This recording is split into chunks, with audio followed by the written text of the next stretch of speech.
Baik, selamat siang rekan-rekan media. Apa kabar? Baik, Terima kasih, ya sehat semua ya. Pada hari ini kita berada di tempat ini, saya bersama dengan Kepala Stasiun Klimatologi, Bapak Rahmatullah Aji, juga bersama Kadis Pertanian Provinsi NTT. Pada hari ini kita akan membicarakan tentang curah hujan yang ada di Nusa Tenggara Timur. Ini hal yang kami rasa sangat bermanfaat buat masyarakat petani di Provinsi Nusa Tenggara Timur untuk bagaimana mereka bisa mengatur jadwal kapan untuk penanamannya di bidang pertanian. Seperti kita ketahui, pada saat terakhir ini sudah mulai ada curah hujan, tapi tidak menentu. Curah hujannya ada di lokasi-lokasi tertentu dengan curah hujan yang cukup banyak, tetapi ada juga yang curah hujannya masih rendah. Dan juga informasi yang sudah tersebar bahwa curah hujan mulai akan lebih intens di akhir bulan Oktober. Nah, atau minggu pertama bulan September, sekitar bulan itu. Untuk itu, mari kita dengarkan bersama informasi yang dapat diberikan dari Kepala Stasiun Klimatologi untuk curah hujan yang ada di Nusa Tenggara Timur. Untuk itu, kepada Bapak Aji kami persilakan. Baik, terima kasih. Assalamualaikum warahmatullahi wabarakatuh. Selamat siang, salam sejahtera untuk kita semua. Salam, salam, Om Swastiastu, salam budaya, salam kebajikan, salam sehat. Yang kami hormati Bapak Kepala Dinas dan Ibu Kepala Biro Biro Administrasi Pimpinan, dan juga rekan-rekan wartawan, yang tentunya di siang hari ini kami sangat bersyukur ya, difasilitasi, diberi ruang untuk bisa menyampaikan bagaimana perkembangan terkait dengan curah hujan ataupun musim penghujan. Mungkin selama ini atau akhir-akhir ini masyarakat tentunya bertanya-tanya seperti itu ya, ketika kita sebelumnya mengalami musim kemarau di beberapa wilayah yang memang cukup panjang dan panas yang terik gitu. Kemudian dalam minggu terakhir ini telah terjadi hujan begitu. Tentu pertanyaannya adalah apakah ini sudah masuk musim penghujan atau belum begitu. Nah, ini juga dalam kesempatan ini mungkin bisa kami sampaikan begitu, bahwa memang berdasarkan dari analisis curah hujan September, di bulan-bulan September itu, bahwa jadi memang dari pantauan analisis kita dari beberapa dasarian di bulan-bulan September itu memang sudah mulai adanya beberapa curah hujan yang terjadi di wilayah NTT, dari mulai kategori rendah, menengah, sampai tinggi kondisi curah hujannya. Jadi untuk seperti di wilayah Labuan Bajo atau Ruteng, kemudian Borong, itu di wilayah Flores bagian barat itu. Kemudian juga ada beberapa wilayah di Pulau Timur ini di sekitar Soe, itu bahkan telah mengalami curah hujan yang dalam kategori menengah itu, antara 101 sampai sekitar 150. Ini dari hasil analisis kami gitu ya. Terus kemudian juga dari kejadian HTH hari tanpa hujan itu secara umum dari monitoring kita telah terjadi hujan dari mulai kategori sangat pendek, menengah, dan bahkan memang masih ada yang curah HTH-nya itu masih sangat panjang. Itu hanya beberapa titik aja, terutama yang masih sangat panjang itu adalah seperti di daerah Pulau Sabu, kemudian juga kalau di kemudian yang di sekitar Pulau Rote ini, di sekitar Via Popi, itu juga termasuk kategori yang cukup panjang. ekstrim panjang malah itu sekitar lebih dari 60 hari.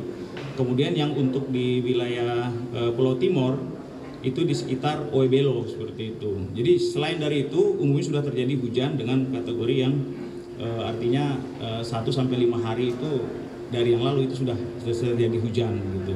Jadi memang gambaran masyarakat selama ini yang merasa oh ini sudah terjadi hujan sudah merata atau belum, untuk beberapa wilayah memang telah terjadi hujan gitu.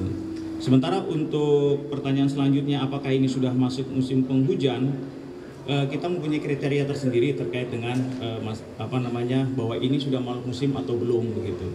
Yang kita tahu adalah bahwa suatu wilayah itu dikatakan masuk musim penghujan bila dalam satu dasarian itu yang terukur dasarnya tadi 10 hari ya, itu yang terukur adalah 50 mm atau lebih dan diikuti oleh 2 dasarian berikutnya. Artinya dalam 1 bulan itu kurang lebih sekitar 150 mm. Barulah itu dikatakan wilayah tersebut telah memasuki musim penghujan begitu.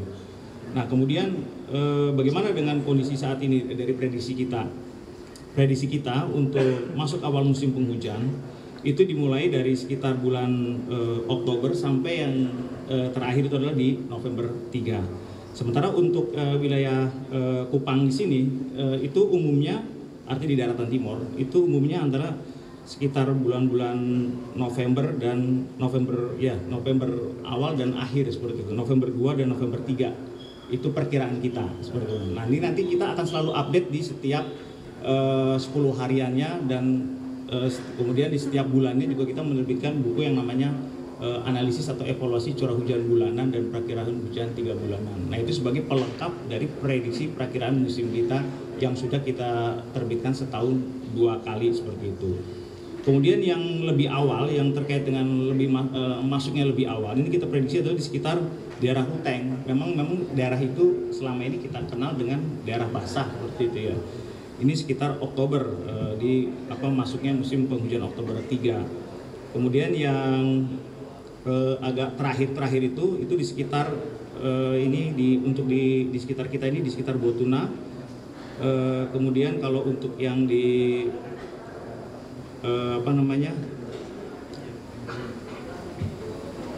di daratan Flores itu di sekitar Maumere, kemudian juga di sekitar Larantuka, Lewoleba. Kemudian di Malabahi itu di bulan-bulan November seperti itu. Mungkin nanti untuk detailnya bisa kita share ya, detail wilayah-wilayahnya. Jadi mungkin itu yang sementara kami sampaikan. Mungkin kalau ada pertanyaan tunggu aja. Baik, terima kasih Pak Haji. Rekan-rekan sekalian, itu beberapa penjelasan mengenai fenomena curah hujan yang ada di Nusa Tenggara Timur. Baik, selanjutnya mari kita dengarkan himbauan teknis dari Kepala Dinas Pertanian Provinsi Nusa Tenggara Timur mengenai curah hujan yang ada di Provinsi Nusa Tenggara Timur dan bagaimana para petani dalam pengolahan lahan mereka pada hari Senin.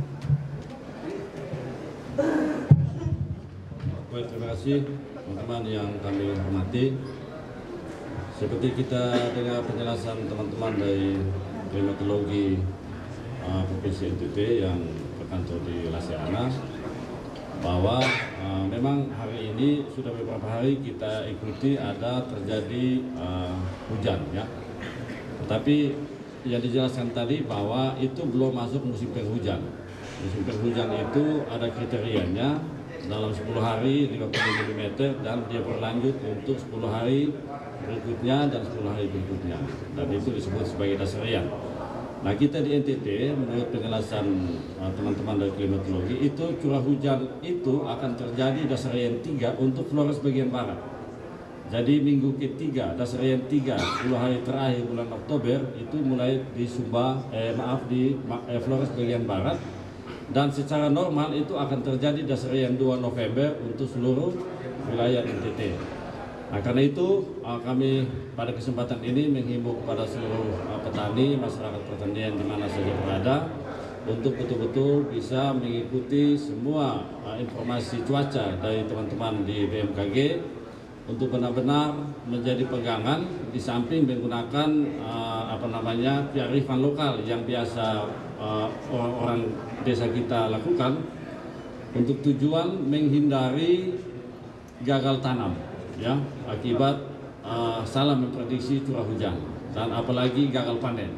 Nah, informasi ini penting kami sampaikan, pemerintah sampaikan oleh karena sumber daya kita ini sudah terbatas, benih-benih terbatas karena banyak daerah yang tidak mempersiapkan benih dan mereka lebih fokus di daerahnya, dan kita juga keterbatasan dari sisi anggarannya, sehingga tentu kearifan ini yang perlu kita sampaikan kepada seluruh masyarakat pertanian untuk betul-betul bijak dalam melihat fenomena alam ini, sehingga nanti informasi-informasi dari BMKG itu akan dijadikan sebagai referensi utama untuk bisa melakukan penanaman sampai kepada panen sekaligus menghindari kerugian yang lebih besar akibat kesalahan membaca situasi alam. Nah, karena itu pada kesempatan ini kami terima kasih kepada BMKG sudah ada kerjasama dengan teman-teman di sana untuk nanti secara rutin setiap 10 hari kalau bisa kita rilis untuk kemudian ini akan menjadi informasi bagi masyarakat kita di pedesaan, dan data-data yang ada nanti kita akan share ke teman-teman di kabupaten, dipublikasikan melalui radio-radio lokal yang ada di sana untuk dapat diketahui oleh seluruh masyarakat pertanian. Ini mungkin tambahan dari kami. Terima kasih. Baik, silakan teman-teman media, mungkin ada yang perlu. Setelah hujan kira-kira apakah akan disertai dengan angin kencang? Kalau memang disertai dengan angin kencang, kira-kira kapan? Baik, terima kasih. Ini bagus sekali pertanyaannya ya. Memang untuk terjadinya kondisi angin kencang, curah hujan ekstrim, itu justru yang perlu kita khawatirkan, perlu juga kita khawatirkan itu di masa-masa transisi. Jadi kalau ini bisa dibilang seperti masa peralihan musim gitu ya. Walaupun kalau kita lihat dari pola anginnya itu masih dominan dari timuran. Kecuali di beberapa wilayah di barat sana di Sumatera itu sudah ada yang dari wilayah baratan seperti itu. Jadi benar ini penekanan kami adalah tolong diperhatikan kondisi kejadian cuaca ekstrim di masa-masa peralihan, karena itu biasanya sering terjadi puting beliung atau mungkin yang tadinya tanah itu retak-retak begitu ya, kemudian tiba-tiba ada guyuran hujan yang cukup deras, dan itu biasanya di masa-masa peralihan juga spot-spot lokal gitu, artinya belum merata, artinya hanya beberapa wilayah. Terus kemudian kalau terjadi hujan lebat sebentar seperti itu, nah itu biasanya ciri kan seperti itu, mungkin itu. Kenapa? Ini saat ini sebenarnya sudah mulai memasuki masa-masa peralihan seperti itu. Makanya itu dia yang perlu diperhatikan. Peralihan dari kemarau ke hujan. Ya, peralihan dari musim kemarau dan musim penghujan. Tadi Pak, tadi idealnya untuk tanam, kira-kira idealnya kapan? Ya, penanaman itu jelas dilakukan di musim penghujan. Ya, musim penghujan itu artinya sudah memenuhi kriteria BMKG. Dan itu akan terjadi dan dimulai dasarian ketiga bulan Oktober. Ya, jadi mulai tanggal 20, 21 sampai seterusnya itu sudah bisa masuk musim penghujan. Sehingga petani sudah bisa melakukan penanaman. Pak, potensi menurut BMKG di antara tadi dasarian 2019 dan sekarang ke Desember itu potensi siklon kira-kira di mana? Baik, kalau bicara tentang siklon itu kan artinya memang biasanya kalau di musim penghujan di mana pusat tekanan rendah itu biasanya ada di wilayah perairan Indonesia atau sekitar Australia, itu yang harus tentu diwaspadai daerah seperti itu. Terus yang kedua, seperti kita ingat kejadian sudah kemarin sekitar bulan April. Kenapa seperti itu? Ya memang di masa-masa itu juga masa-masa krusial terjadinya pertumbuhan bibit siklon seperti itu. Artinya sekitar bulan-bulan Februari, Maret seperti itu. Bahkan April itu tetap harus kita perhatikan. Kenapa? Karena memang dari energi yang tersedia untuk potensi terjadinya bibit siklon itu cukup besar seperti itu. Kan kita tahu ya kalau bibit siklon itu sebagai akibat dari pemanasan suhu muka laut, dan rata-rata sumber pun setidaknya harus di atas 27 derajat ke atas seperti itu. Nah itu di mana matahari posisi ada di selatan, sehingga di masa-masa itu pun juga angin sudah bergerak dari baratan atau dari utara ke wilayah selatan.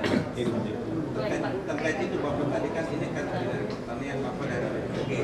Bagaimana soal Badan Nasional Penanggulangan Bencana BPD yang proses mitigasi mesti harus dilakukan secara kami untuk bersinergi dengan Bapak. Kami berharap misalnya ada pertemuan lagi jumpa begini. Mereka harus di sini sehingga langkah-langkah apa yang masyarakat siapa langkah proses mitigasi mereka bisa sampaikan lewat kami. Pikiran. Saya ingin tanya ini Pak, artinya ini kan musim hujan semakin cepat ini, bulan Oktober. Apakah ada BMKG sudah memprediksi pada musim kemarau akan terjadi lebih cepat pada tahun depan? Kita tahu ya, mungkin BMKG sudah menyampaikan, ibaratnya ini kan hat-trick ya, masalah La Nina ini. Artinya itu apakah hanya ini saja hat-trick kejadiannya? Memang dari pantauan Lembaga Dunia WMO terkait dengan terjadinya La Nina tahun kemarin, tahun lalu juga terjadi La Nina, itu dan sekarang mengalami juga seperti itu. Ini yang menariknya apa? Artinya di masa musim kemarau kemarin pun itu SSD kita tetap menghangat. Makanya dari perbandingan curah hujan yang terjadi itu rata-rata adalah maju.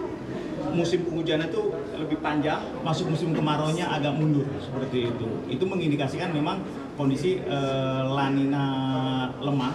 Kan ada 3 kriteria, lemah, moderat, dan kuat. Lemah aja kita cukup berdampak ya. Ada peningkatan-peningkatan terkait dengan jumlah curah hujan seperti itu. Nah ini yang mestinya memang menjadi perhatian kita. Karenanya di masa-masa saat ini secara umum itu kalau kita lihat dari masuk musim penghujannya itu lebih awal, lebih cepat begitu. Karena memang secara umum bahan-bahan untuk terjadinya pertumbuhan awan yang berpotensi hujan itu cukup tersedia, hanya tinggal triggernya. Apa triggernya? Salah satunya adalah perubahan pola angin, terus yang kedua kemudian adanya belokan angin atau termasuk vortisitas. Jadi banyak, termasuk juga mungkin gelombang Rossby yang kemarin ini terjadi. Itu juga terasa secara saling menguatkan hingga terbentuknya curah hujan seperti ini. Nah kemungkinan untuk apakah akan terjadi lagi perhatian kita terkait dengan kemarau misalnya seperti itu. Kalau kita lihat dari sejarahnya itu, secara statistik itu bahwa kemungkinan untuk terjadinya kuatrik gitu, La Nina lagi itu belum pernah terjadi. Tapi namanya alam itu bisa aja terjadi. Seperti kita alami seperti Seroja kan. Kalau secara teorinya itu nggak mungkin masuk ke daratan, tapi ternyata terjadi juga seperti itu. Nah artinya tetap kita mengantisipasi seperti itu. Tapi yang perlu kita perhatikan antisipasi adalah hati-hati loh, ini udah 3 nih La Nina. Kemungkinan kedepannya bisa aja netral atau El Nino seperti itu. Saya rasa itu tetap menjadi perhatian. Kan kita monitor terus seperti itu. Mungkin itu ya Pak. Saya Pak. Iya. Jadi apa kondisi seperti itu indikasinya itu ada perubahan apa itu BMKG tidak henti juga menyampaikan informasi bahwa ya perubahan iklim di sekitar kita memang di dunia ini telah terjadi begitu. Diindikasikan dengan memang sering banyaknya yang kita rasakan di masyarakat ya, sering banyaknya kejadian-kejadian ekstrim. Terus kemudian mungkin di beberapa wilayah mengalami kekeringan yang cukup panjang begitu. Artinya wilayah ini tidak hanya di NTT saja, karena kan perubahan iklim sebetulnya lebih luas seperti itu.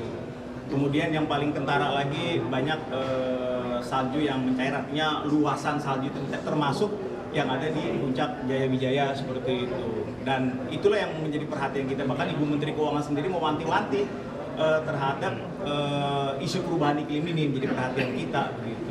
Nah, itu ya, saya rasa bagus sekali saya Mas. ada mungkin kita mengembangkan waktunya saat 6 bulan ke depan.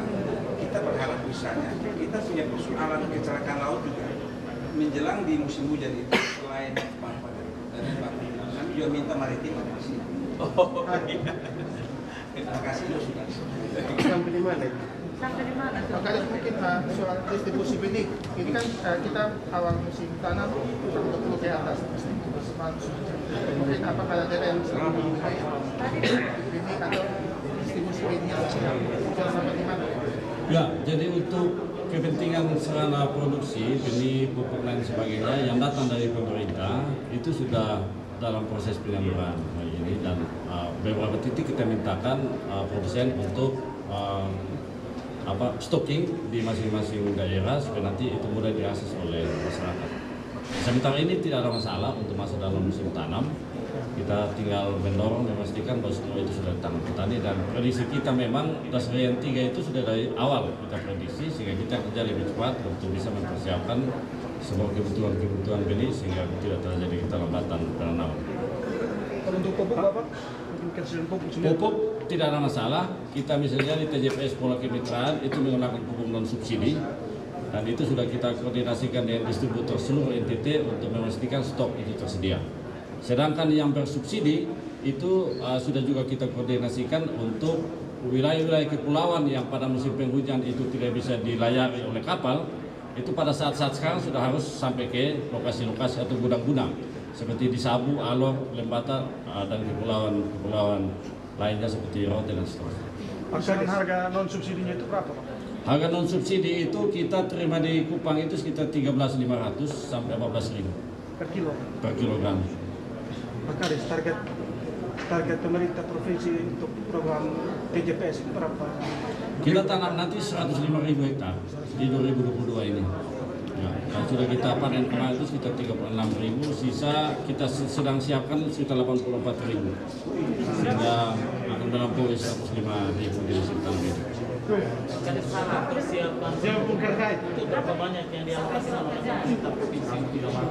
Ya, untuk jagung saja itu kita membutuhkan 100.000 kali 20 kilo, ya sekitar 2.000 ton. Jagung. Padi itu kita menanam sekitar 16 sampai 20.000, sekitar 20.000 sekitar 400 sampai 500 ton. Itu sudah dalam posisi. Itu sudah ready ya. Kecuali sorghum, kita masih kemarin kita sudah take over semua yang ada di Flores Timur, dan kita masih tersisa sedikit sekitar 15 ton kita datangkan dari luar. Kalau pupuknya bagaimana? Ketersediaan pupuk sendiri? Pupuk tidak ada masalah, ya. Pupuk ada di lapangan. Stoknya ada, kita sudah cek, dan semua kuota yang menjadi hak masyarakat NTT itu juga sudah ready di gudang, termasuk peningkatan atau penambahan pupuk non subsidi ya, untuk bisa membackup program TJPS Pola Kemitraan. Berapa penambahannya? Penambahan itu kemarin kan kita hanya dapat 50.000 ya subsidi, 55.000 ton subsidi. Untuk non subsidi itu kita 100.000 kali 200 kita 2.000 ton. Ya, itu yang akan didistribusikan ke petani-petani TJPS. Itu masih kurang. Dari luas tanam itu sudah cukup, ya. Ya, yang dikerjakan oleh petani itu datang dari pupuk subsidi. Ya, dan kita untuk kebutuhan padi, jagung itu setiap tahun padi itu sekitar 214.000 ton hektar, mas 214.000 hektar. Jagung itu setiap tahun mereka tanam sekitar 300.000 hektar. Yang menggunakan pupuk itu kira-kira 30 sampai 35%. Jadi pupuk itu masih cukup tersedia di sini. Siap. Terima kasih. Terima kasih. Baik rekan-rekan sekalian, demikian langkah-langkah antisipasi yang sudah dilakukan oleh pemerintah Provinsi Nusa Tenggara Timur, dan kebetulan pada saat ini kita berkolaborasi dengan BMKG untuk mengetahui cuaca atau curah hujan yang terjadi di Nusa Tenggara Timur sehingga dapat mengantisipasi hasil panen yang maksimal buat masyarakat petani di Nusa Tenggara Timur. Demikian yang dapat kami sampaikan pada hari ini. Terima kasih atas kerjasamanya dari rekan-rekan media. Selamat siang, Salve, Shalom, Wassalamualaikum warahmatullahi wabarakatuh. Om Santi Om, Namo Buddhaya, salam kebajikan, selamat sore, salam sehat buat kita semua. Terima kasih.